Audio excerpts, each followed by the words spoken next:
You've been lied to. Everywhere you look, people are telling you the same thing. Be more disciplined. Wake up early. Just push through it. And for a while, you believe them. You try waking up at 5 a.m. You try going to the gym every day. You try studying for hours without distraction. And maybe it works for a few days, maybe even a week. But then you fall off again. So you tell yourself the same story. I'm just not disciplined enough. But what if that's not true? Let's be honest. If discipline was the answer, it would have worked by now. Think about it. How many times have you said, starting tomorrow, I'll be different? Tomorrow comes. You wake up motivated. You feel powerful. You tell yourself, this time, it's real. And then slowly, you start checking your phone. You delay your work. You skip the gym. You say, I'll do it later. And just like that, you're back where you started. Not because you're weak, not because you're lazy, but because you're playing a game you were never meant to win. Discipline sounds powerful, but in reality, it's fragile. It depends on your mood, your energy. It depends on your mood, your emotions. And those things, they change every single day. So if your entire life depends on something unstable, you're going to fail. Not sometimes, consistently. Here's what nobody tells you. You don't fail because you lack discipline. You fail because your environment is stronger than your willpower. Let me explain. Imagine this.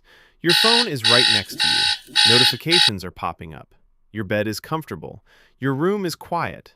And you're supposed to sit there and force yourself to study for 3 hours. That's not discipline. That's torture. And your brain? It's not designed for that. Your brain is designed to avoid pain and chase pleasure. So when you're surrounded by distractions, you will lose. Not because you're weak, but because the system is rigged against you. This is why you can be disciplined in one area and completely fail in another. You might go to the gym consistently, but you can't focus on studying, but you can't stop scrolling at night. It's not about discipline. It's about what your environment is making easy and what it's making hard. Let's destroy the myth completely. People you look up to aren't more disciplined than you. They just built systems that make success automatic. You see someone who works out every day, and you think, wow, they're so disciplined. But you don't see this. Their gym is 5 minutes away. Their clothes are ready. Their routine is fixed.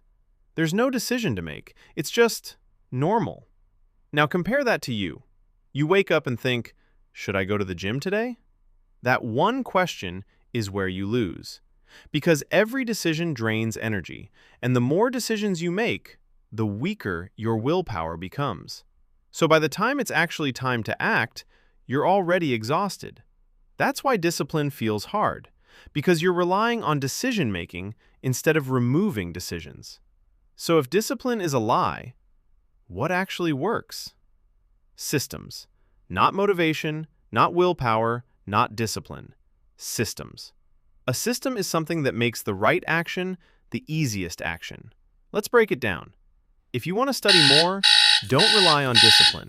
Change your environment. Put your phone in another room. Open your books before you sit down. Use apps that block distractions. Now suddenly, studying becomes easier than scrolling. If you want to go to the gym, don't wait for motivation. Prepare in advance. Keep your shoes ready. Pack your bag at night. Choose a fixed time. Now there's no thinking. You just go. If you want to wake up early, don't rely on willpower. Make it uncomfortable to stay in bed. Put your alarm far away. Turn on lights immediately. Drink water as soon as you wake up. You're not forcing yourself anymore. You're guiding yourself. That's the difference. But there's something even deeper, something most people ignore: your identity. Right now, you might be saying, I'm not disciplined. And the more you repeat that, the more it becomes true. Because your brain wants to stay consistent with your identity. So if you believe you're lazy, you will act lazy. Not because you want to, but because your brain is trying to prove you right. So instead of saying, I need more discipline, say this: I'm someone who makes things easy for myself. I'm someone who builds systems. I'm someone who shows up, even when it's boring. Now your actions start aligning automatically because you're not forcing behavior. You're becoming a different person. Let me give you something practical, a system you can start today. Not tomorrow, today. Rule 1. Remove friction from good habits. Make it easy to do the right thing. Rule 2. Add friction to bad habits. Make it hard to do the wrong thing. Rule 3. Reduce decisions. Decide once, repeat daily. Rule 4. Start small. Not perfect, not extreme, just consistent, because consistency beats intensity every time. You don't need a perfect plan. You need a system you can follow, even on your worst days. So no, you don't need more discipline. You don't need more motivation. And you're not broken. You've just been playing the wrong game. A game where willpower is everything and failure is inevitable. But now you know the truth. Winners don't rely on discipline. They design their lives in a way where discipline is no longer required. So the next time you fail, don't blame yourself. Fix the system. Because the moment you stop relying on discipline is the moment you finally take control. If this hit you, don't just watch. Change one thing today, just one, because that's how it starts. Thanks for watching. Bye.